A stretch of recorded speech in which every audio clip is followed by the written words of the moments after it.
Ohayo minasan, ketemu lagi dengan Iris di channel Animania. Oke, balik lagi dengan pembahasan kita di One Piece. Belakangan emang hype One Piece ini kayak berasa banget gak sih guys, kalau ngerasanya tuh kayak tambah ngebut aja gitu. Bahkan gak tanggung-tanggung nih ya, Oda Sensei kembali munculin momen Luffy yang mengungkapkan mimpi sesungguhnya yang pernah dia teriakkan di hadapan Ace dan Sabo kepada seluruh nakamanya.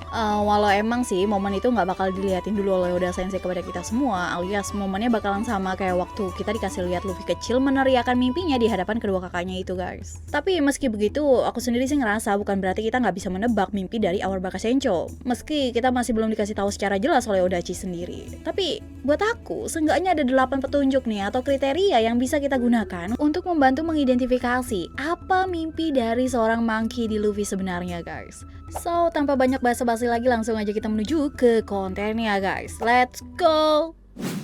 Oke, petunjuk pertama, mimpi dari Luffy yang sesungguhnya itu bisa kita katakan sebagai mimpi yang mustahil. Ya, soalnya di spoiler chapter 1060 aja dikatakan kalau Usopp sendiri mengatakan kalau mimpi dari Luffy itu sangat mustahil untuk diwujudkan. Namun sepertinya, meski mimpi itu berarti sebuah mimpi yang sangat sulit, akan tetapi mimpi tersebut bakalan seenggaknya punya tingkatan keberhasilan yang lebih tinggi. Kalau aja seseorang bisa menjadi atau berada di posisi Raja Bajak Laut. Makanya untuk bisa mewujudkan impiannya aja, Luffy itu harus terlebih dahulu menjadi Raja Bajak Laut. Lalu barulah nih kemungkinan impian sesungguhnya itu bakalan terjadi guys. Gimana? Mulai kebayang gak? Ada sebuah mimpi yang bahkan posisi Raja Bajak Laut aja cuma dijadikan pijakan guys. Yang mana barulah setelah Luffy menjadi seorang Raja Bajak Laut, dia akan mencoba untuk mewujudkan apa yang sebenarnya dia inginkan. Next, petunjuk yang kedua. Mimpi dari Luffy pastinya berhubungan dengan apa yang namanya kebebasan. Karena entah udah berapa kali diperlihatkan kalau Luffy memanglah seorang yang menyukai kebebasan. Bahkan itu pun menjadi salah satu alasan mengapa Luffy nggak bakalan pernah mau untuk berada di bawah kendali dari seseorang. Tapi menurut aku sendiri, petunjuk besarnya itu ada di impian seorang Sabo. Iya, soalnya seperti yang terungkap di spoiler, kalau Luffy berkata Sabo hanyalah seorang yang memiliki impian untuk membuat semua orang itu bebas melakukan apapun yang dia inginkan guys. Makanya hal itu ngebuat Luffy nggak percaya kalau Sabo akan membunuh ayah dari Vivi. Tapi yang menjadi pertanyaan, sebenarnya mengapa sih Oda Sensei itu harus menghubungkan momen Luffy yang mengatakan tentang kebebasan sama momen impian Luffy yang sesungguhnya gak? Kemudian kita lanjut, clue ketiga yang kita miliki perihal impian Luffy yaitu terdengar sangat konyol guys. Sehingga beberapa orang yang mendengarnya mungkin akan tertawa. Tapi mengingat bagaimana tingkah dan sifat dari Luffy itu sendiri, kayaknya nggak bakal terlalu mengherankan sih kalau impian yang terdengar seperti anak kecil itu keluar dari mulutnya. Karena terkadang aja emang Luffy itu suka asal ceplos-ceplos ya kan, layaknya anak kecil. Tapi salah satu hal yang paling aku ingat mengenai hal ini pastinya ya momen mendiang Shirohige yang juga berkata kalau impian Roger terdengar seperti anak kecil guys. Tapi di sisi lain petunjuk kita selanjutnya adalah impian Luffy mengejutkan sebagian orang. Jadi selain beberapa orang itu akan terlihat menertawakan impian Luffy, namun beberapa orang guys yang mendengarkan mimpi Luffy itu ada yang memberi kesan terkejut. Nah, kalau impian ini dianggap konyol dan mungkin hanya terpikir oleh seorang anak kecil, tapi tiba-tiba aja bisa keluar dari mulut seorang monkey di Luffy. Nah, begitupun di petunjuk kita yang kelima, di mana impian Luffy mungkin terdengar sangat-sangat bodoh oleh beberapa orang. Karena kemungkinan impian yang Luffy idam-idamkan ini, meskipun seorang itu pernah memikirkan hal yang sama, mungkin aja hal itu nggak bakal dirasa menjadi sesuatu yang mampu diwujudkannya. Atau bahkan selain terlihat mustahil, impian tersebut itu dirasa nggak layak guys untuk diperjuangkan. Makanya beberapa orang itu merasa mimpi dari Luffy itu cukup bodoh. Selain, ya mungkin hal ini juga menjelaskan kalau mimpi dari Luffy kemungkinan ini berhubungan nggak cuma untuk dirinya aja guys. Karena kalau biasanya kita memiliki mimpi, maka kitalah yang akan menjadi pemeran utama di mimpi tersebut. Entah apapun yang kita idam-idamkan, maka sesuatu yang baik pastinya terlebih dahulu terjadi pada diri kita. Namun, mungkin aja nih impian dari Luffy nggak seegois hal itu. Makanya beberapa orang itu nggak akan memimpikan impian yang sama.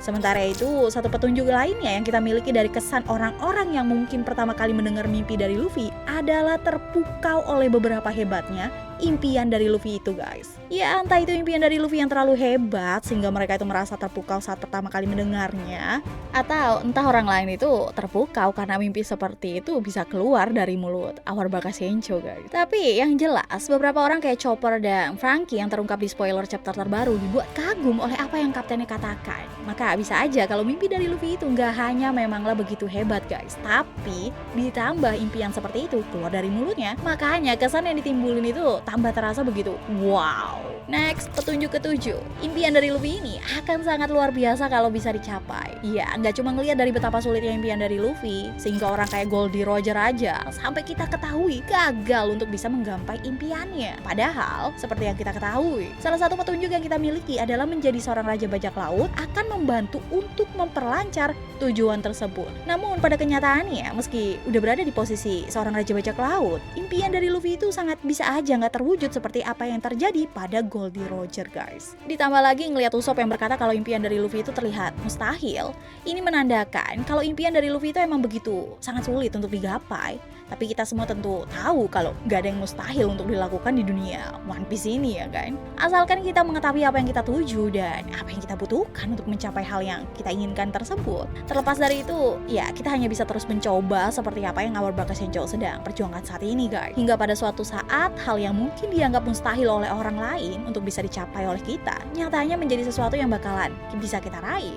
Terakhir, clue ini mungkin udah kita miliki sejak lama, guys. Yang mana hal ini pernah juga dikatakan oleh Akagami no San, di mana dia itu memberitahu kepada mantan wakil kaptennya yaitu Mei O'Reilly kalau dia menemukan seorang anak kecil yang mengatakan hal yang sama dengan yang dikatakan oleh kaptennya dulu. Yang mana momen ini juga sempat diparalelkan dengan momen Roger yang menceritakan akan impiannya itu kepada Shirohige dan juga Oden, yang sama seperti Our Baka Senjo lakukan kepada kedua kakaknya. Iya, petunjuk itu adalah keduanya itu memang diketahui memiliki sebuah impian yang sama. Sebuah impian yang mungkin sempat gagal untuk dilakukan. Namun, tenang aja, selama semua orang masih mengingat akan dirimu, impian itu akan terus berlanjut hingga nantinya akan ada seseorang yang memiliki impian yang sama dan akan berhasil untuk mewujudkan hal tersebut. Ya, hal yang mana pastinya secara perlahan akan berhasil nih kita lihat pada Luffy nantinya. Meski sebelum semua itu terjadi, Luffy itu terlebih dahulu harus menjadi seorang raja bajak laut, guys. Mungkin sebagian orang juga ngerasa sih waktu ngelihat momen Luffy yang mengatakan impiannya kepada seluruh nakamanya, menjadi pertanda nih kalau kru topi jerami nggak bakal menambah satu orang atau anggota kru lainnya. Ya, secara mereka semua yang sekarang berada di atas Sanigo udah mengetahui apa impian sesungguhnya dari kaptennya itu. Namun, seperti yang dijelaskan pada spoiler, guys, kalau momen Luffy mengatakan impiannya itu akan terjadi secara off screen. Ya, maka hal itu kemungkinan yang menjadi alasan kuat kalau kru topi jerami sepertinya akan bertambah. Dan hari di mana Luffy akan mengatakan kembali impiannya adalah hari di mana seorang nakama baru terlihat bergabung ke atas Sanigo. Dan barulah di momen itu kita semua akan diperlihatkan apa yang sebenarnya menjadi impian asli dari seorang monkey di Luffy, guys. Oke, guys, itu dia tadi kira-kira 8 petunjuk yang kita miliki mengenai apa sih sebenarnya impian dari Luffy yang sesungguhnya. So, see you again next time. Adios, Caramelo, stay safe everyone. Salam Animania.